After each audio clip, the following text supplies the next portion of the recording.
इस कलयुग में इंसान अजीबोगरीब जिंदगी जी रहे हैं। जो कार्य करना चाहिए वो बहुत पीछे छूट गया और जो नहीं करना चाहिए उसमें आज के इंसान बहुत आगे निकल रहे हैं। शुरुआत अगर नशे से करें कि नशा हर धर्म में, हर मजहब में मना है, लेकिन आज के दौर में छोटे छोटे बच्चे, बड़े बुजुर्ग सब नशे में लिप्त हैं। बच्चे हैं वो जिनको अच्छे संस्कार दिए गए, बच्चे हैं वो जो सत्संग सुनते हैं, और बच्चे हैं वो जो राम से प्यार करते हैं। अन्यथा नशे में डूब के आज का यूथ, आज के नौजवान बर्बादी के कगार पे खड़े हैं। क्या धर्मों ने शिक्षा नहीं दी? क्या मजहब में नहीं सिखाया गया कि नशा नहीं करना चाहिए? हर धर्म में शिक्षा दी गई, हर धर्म में सिखाया गया, लेकिन आज का इंसान है कि धर्म का पहनावा तो पहनता है, लेकिन धर्म के अनुसार चलता कोई कोई है। आपको धर्मों की बात सुनाते हैं, फिर आप तय करना आप क्या हैं और धर्म क्या है। हम सभी धर्मों को मानते हैं और ईश्वर की कृपा से सभी धर्मों को पढ़ा है। हमारे हिंदू धर्म में शिव पुराण, विष्णु पुराण में आता है, जब समुंदर मंथन हुआ तो उसमें से बहुत साजो सामान निकला संसार के कल्याण के लिए, समाज भलाई के लिए, लेकिन उसमें से शराब निकली और भी बहुत सारे नशे निकले। तो बाकी जितना भी अच्छा साजो सामान निकला, मनुष्य, देव, गंधर्व सब ले गए, लेकिन जितने नशे निकले सब राक्षसों ने खाए पिए। इसलिए हमारे हिंदू धर्म में लिखा है नशा ना करो, वरना आपके राक्षस प्रवृत्ति आ जाएगी, आपके घर में लड़ाई झगड़े होंगे,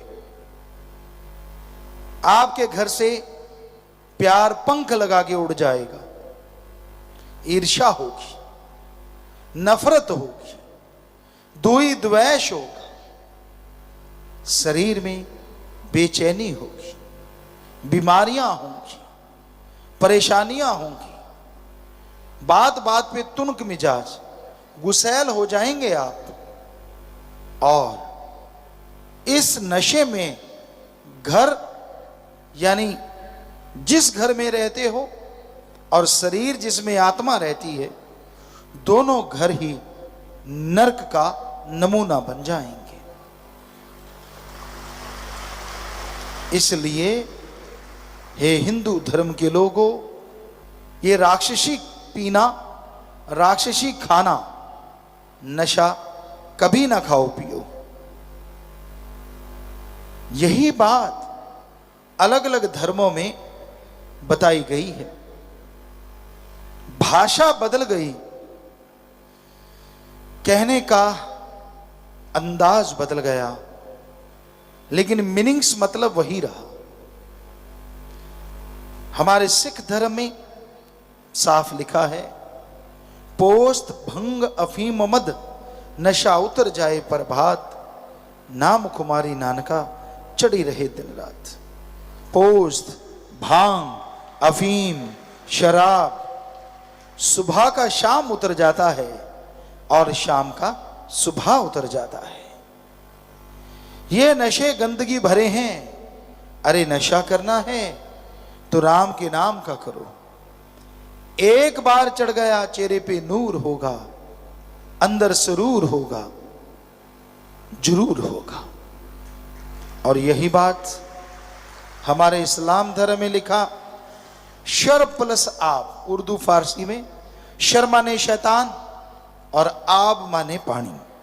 अल्लाह की इबादत करने वालों, शराब शैतान का पानी है, नशे खाना है।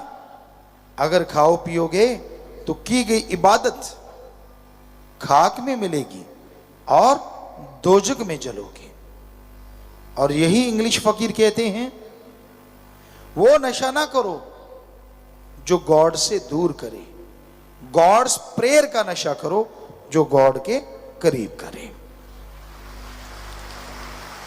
तो भाषा अलग अलग है, कहने का अंदाज भी थोड़ा अलग अलग है, लेकिन सबका मीनिंग्स, सबका मतलब एक ही है। नशा ना करो। नशा बर्बादी का घर है। नशा बर्बाद कर देता है। पर यह शिक्षा धर्मों में तो है, पर शिक्षा में नहीं। शिक्षा प्रणाली में भी अगर बचपन से ही बच्चे को यह शिक्षा दी जाए, नशे के बारे में समझाया जाए और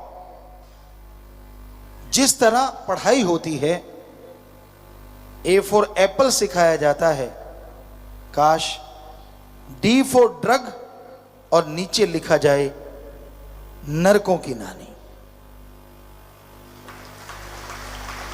तो हमें नहीं लगता बचपन में दी गई शिक्षा आज बच्चे के दिलो दिमाग में नहीं बैठेगी, 100% बैठेगी। ड्रग के नाम से वो डरेगा। जैसे जैसे क्लास आगे बढ़ती है वैसे वैसे इसको शामिल करके इसकी स्टोरी होनी चाहिए। बड़ी क्लासों में बहुत सारी स्टोरीज होती, ये शेक्सपियर की है जी, फलां की है जी, फलां की है जी। हमारे ऋषि मुनियों की क्यों नहीं है? क्यों नहीं सिखाया जाता? क्यों नहीं ये पढ़ाई होती कि समुद्र मंथन हुआ था, उसमें से नशे निकले थे, राक्षसों ने पिए, और जो पिएगा उसका ये हशर होगा। अच्छे से जम के कोई स्टोरी राइटर इसको लिखे तो हो नहीं सकता नौजवान ना बदले। बाकी जो स्टोरीज हैं उनसे आप क्या साबित करना चाहते हैं? बच्चों को पढ़ा पढ़ा के आप क्या बना लेंगे देश का भविष्य? क्यों नहीं हमारी संस्कृति पढ़ाई जाए? क्यों ना बच्चों को ये शिक्षा दी जाए कि कुर्बानी क्या चीज होती है? कौन था दधीची? कम लोग जानते हैं।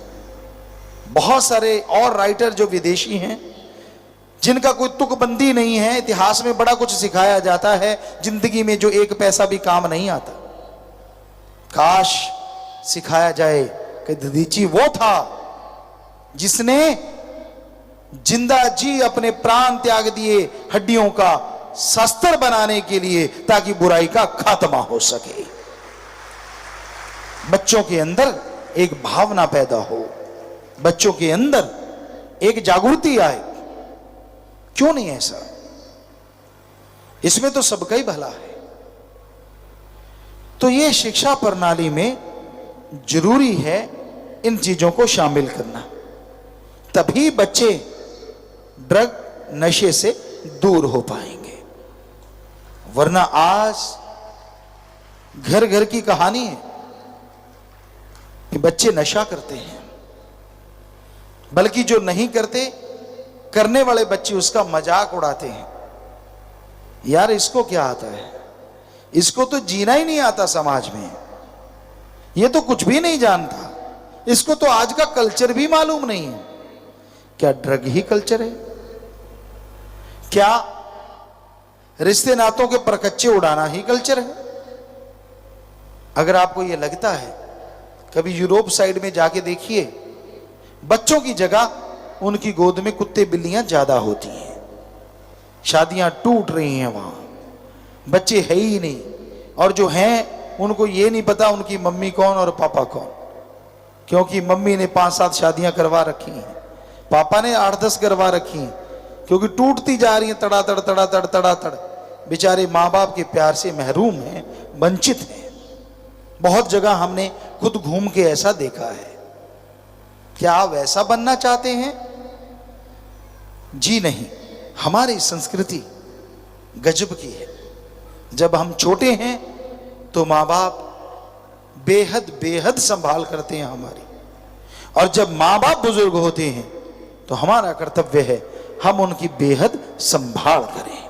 ये ऋण है माँ बाप का जो बच्चों को चुकाना चाहिए। ये सिर्फ हमारी संस्कृति ही सिखाती है और कोई भी नहीं।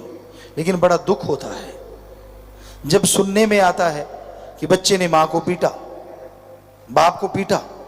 ठीक है, इंसान कुछ भी गलत बोल सकता है, गलत हो सकता है, लेकिन आपके तो वो जन्मदाता हैं, किनारा कर जाइए।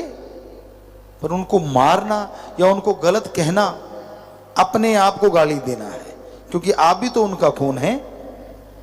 तो ये बहुत जरूरी है, हमारी संस्कृति की पढ़ाई हमारे बच्चों को आनी चाहिए, बुजुर्गों को भी चाहिए। कभी तो संन्यास आश्रम में आ जाओ, बचपन से लगते हो मरने तक गृहस्थ आश्रम ही चलता रहता है। बड़े बढ़िया आश्रम बने थे। 25 साल तक ब्रह्मचार्य, 25 से 50 गृहस्थ आश्रम, संन्यास वानप्रस्थ आश्रम। यहां तो बल्कि 50 के बाद कहते हैं मजा ही अब आया है, पता ही अब चला है, जेब काटी कैसे जाती है और पता भी नहीं चलता। छोड़ दो, 25 साल का बच्चा अगर हो गया उसको तजुर्बा दो, उसको पूरा सिखाओ। ये करते थे पहले लोग, अपने बच्चे को शुरू से ही प्रैक्टिकली लाइफ जीने की आदत डाल देते थे, डलवा देते थे। और 25 साल का होते होते बच्चे की शादी हो गई, उसके बच्चे हो गए और वो अपने पैरों पे खड़ा होता था। माँ बाप, हम नहीं कहते कि आप कुछ उनको सलाह ना दो, पर संन्यास का मतलब होता है कि आप उनके कंधों पे पूरा बोझ डाल दो कि ले बेटा, मेरे से जो बन पाया मैंने तेरे लिए कमाया, बनाया, सब कुछ किया, अब तू संभाल और इसको आगे लेके जा। पर एक बात याद रखिए, हाथ ना कटवा लेना, सब कुछ ही बच्चों को मत सौंप देना, अपना हिस्सा जरूर रखना। ये कलयुग है। कहीं सोचो गुरुजी ने बोला संन्यास ले लो, मैंने तो ले लिया, बाद में घर से लात मार के बाहर निकाल दें। क्योंकि आजकल के बच्चे वैसे नहीं है ना, जिस युग की ये बातें हैं। तो जरूरी है अपना हिस्सा, बैंक अकाउंट या जो भी, वो आपके पास आपके नाम जमीन जायदाद का हिस्सा होना ही चाहिए। तो आपकी सेवा होगी और आप खुश रहेंगे, मेरी सेवा हो रही है। आजकल बैंक बैलेंस की सेवा होती है, जमीन जायदाद की सेवा होती है। आपका भरम बना रहेगा और जिंदगी बढ़िया मजे से गुजरेगी। और जरूरी है इन बातों पे अमल करना। पर आजकल तो उल्टा है सारा कुछ। लोग ज्यादा फंसते हैं घर गृहस्थ में 50 के बाद। संन्यास तो कोई कोई लेता होगा। हमने देखा कि भाई जो मानवता की सेवा में आगे आते हैं, आज 6 करोड़ में 70-80% नौजवान है। यानी नौजवान बीड़ा उठा रहे हैं समाज को बदलने का, और बुजुर्ग कहते ना अभी तो पता चला है जिंदगी का मजा कैसे लें। फंसे हुए बुरी तरह से। पर जो सेवा पर करने आते हैं, भला कर्म करते हैं, समय निकालते हैं, उनको बहुत आशीर्वाद। कम से कम संन्यास आश्रम उन्होंने ले तो रखा है, रहो घर में, रहो परिवार में, लेकिन दखल अंदाजी छोड़ दो। कई होते बिना वजह आवाजें मारते रहते। बच्चा काम धंधे को जाता है, पीछे से आवाज, किधर चला? कहता कुएं में छलांग मारने जा रहा हूं। मारोगे? बच्चे आजकल के बड़े अजीबो, कहना नहीं चाहिए उनको ऐसा, लेकिन नहीं मानते भाई, गुस्सैल है। तो आप पूछते क्यों, किधर चला किधर नहीं चला? ये क्या 4 पैरों पे चलने वाला है? यानी बचपन वाला तो नहीं है, बड़ा हो गया अब, जाने दो जिधर जा रहा है, काम कर रहा होगा। अगर आपसे सलाह लेता है तो जरूर दो, प्यार से अगर कहोगे तो वो सलाह भी लेगा, लेकिन बिना वजह टोका टिप्पणी, गलत चल रहा है तो प्यार से समझाओ कि बेटा नहीं चलना चाहिए। पर हमने जो देखा 6 करोड़ में से यूथ ज्यादा जुड़ा है, बल्कि नौजवान अपने माँ बाप को सुधार रहे हैं कि पापा गलत मत चला करो, सही चलने लग जाओ, बहुत जिंदगी चल रही है, अब तो सुधर जाओ। यही है कलयुग। बेटियां माँ बाप को संभाल रही हैं, बेटियां माँ बाप का फायदा कर रही हैं, बेटे कर रहे हैं, बड़ी खुशी होती है। कहां तो माँ बाप को समझाना चाहिए और कहां बेटे बेटियां समझा रहे हैं, इसी का नाम तो कलयुग। तो ये नशा, ये ड्रग्स कोई भी लेता है, बच्चे से लेके बूढ़ा तक, ये बर्बादी का घर है और कुछ भी नहीं। रोकिए, अपने घर में फैलने वाली इस कैंसर की बीमारी से बचिए। ये ऐसा कैंसर है जो एक को नहीं पूरे परिवार को निगल जाता है। ये ऐसा दैत्य है जो एक को नहीं पूरे परिवार को खत्म करने की सोचता है, जिसका नाम है ड्रग, नशा। एक भी घर में नशेड़ी हो, घर नरक बन जाता है, और अगर सारा परिवार हो तो महानरक। इसलिए साध संगत पूरे जोर शोर से जुटी हुई है, ज्यादा से ज्यादा लोगों का नशा छुड़वाती है, उनको लेके आती है, राम नाम से जोड़ती है। और कोशिश किया करो, जिसको आपने राम नाम से जोड़ा है, अच्छाई से जोड़ा है, उसको फॉलो किया करो, कहीं फिर से तो नहीं बुराई पे लग गया। कोशिश किया करो, बाकी तो राम जाने। क्योंकि आपकी वो कोशिश अगर उसे बचाए रखेगी तो भगवान भी आपको दुख मुसीबतों से बचाए रखेंगे, खुशियों से लवरेज रखेंगे। तो आज के दौर में, इस कलयुग में, इस दैत्य को भगाने की बड़ी जरूरत है। और हम तो यही गुजारिश करेंगे, क्यों ना हमारी शिक्षा प्रणाली को सुधारा जाए, क्यों ना इसे प्रैक्टिकल लाइफ की तरफ मोड़ा जाए। इंजीनियर बनना चाहते हैं तो उनसे इंजीनियर के कार्य भी करवाए जाएं, सिर्फ थ्योरी पढ़ा के ना छोड़ा जाए। क्योंकि कई बार होता है थ्योरी आती है और पता होता नहीं करना कैसे है। अब पता है थ्योरी का कि ऐसे हाथ चलाने होते हैं, पांव चलाने होते हैं, पढ़ लिया, और उसको पढ़ के कोई कुएं बड़े नदी में छलांग मार दे कि मैंने तैरना कैसे पढ़ा हुआ है, वो तो डूबेगा ही, क्योंकि प्रैक्टिकल तो कभी किया ही नहीं, करके तो कभी देखा ही नहीं। तो इसलिए प्रैक्टिकल लाइफ पे भी पूरा जोर देना चाहिए, जो हमारी संस्कृति रही कर्मयोगी और ज्ञान जोगी।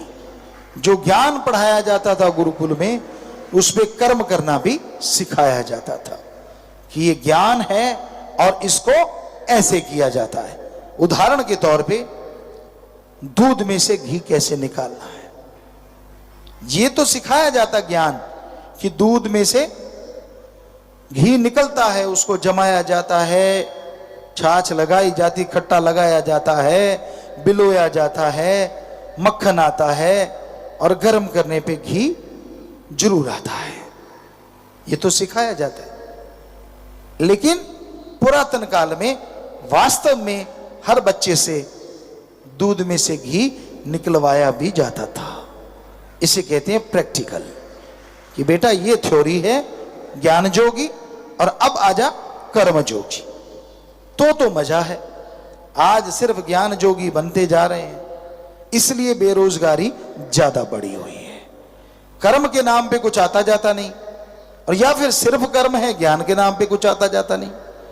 दोनों एक दूसरे के बिना अधूरे हैं। ज्ञान जोगी भी होना चाहिए और कर्म जोगी भी। दोनों होंगे तो बच्चा जिंदगी में सफलता के झंडे जरूर गाड़ेगा। ऐसा नहीं कि इसमें कोई भी नहीं है, बहुत बच्चे हैं जो ज्ञान जोगी भी हैं, कर्म जोगी भी हैं, पर ज्यादा गिनती अधूरेपन की है। तो जरूरी यही बनता है कि वो शिक्षा दी जाए जिसका कोई मतलब है, जिसका कोई मीनिंग्स है, वो जरूर लगाई जाए बचपन से ही। आज हमारे देश में बेहद जरूरी है नशे पे शिक्षा होनी ही चाहिए। पहले में ये बता दिया, जैसे आपको बोला डी ड्रग, और फिर धीरे धीरे अगली क्लासेस में कि कौन से नशे से क्या क्या बीमारियां, और उनके सवाल आए जब पेपर हो कि भाई ये नशा करने से क्या बीमारी होती है, ताकि बच्चे के माइंड में फिट रहे, क्योंकि वो याद करेगा और आंसर देगा तो पता चलेगा अच्छा बड़ा होगा इतनी बीमारियां होती हैं। अब बचपन में जो घुंटी पिलाई जाती है ना, वो सारी लाइफ जाती नहीं, माइंड में फिट रहती है। तो ये शिक्षा की अति आवश्यकता है आज हमारे देश में, आज हमारे समाज में, क्योंकि नशे से घरों के घर बर्बाद हो रहे हैं, माता बहनों का बुरा हाल, परिवार का बुरा हाल है, घर घर नशा पाया जाता है, छोटे छोटे बच्चे नशा करना सीख रहे हैं। ये बिल्कुल गलत है।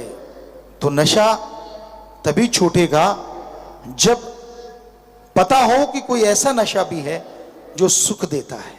तो पढ़ाई में वो भी होना चाहिए कि हाँ, आर फॉर राम, कि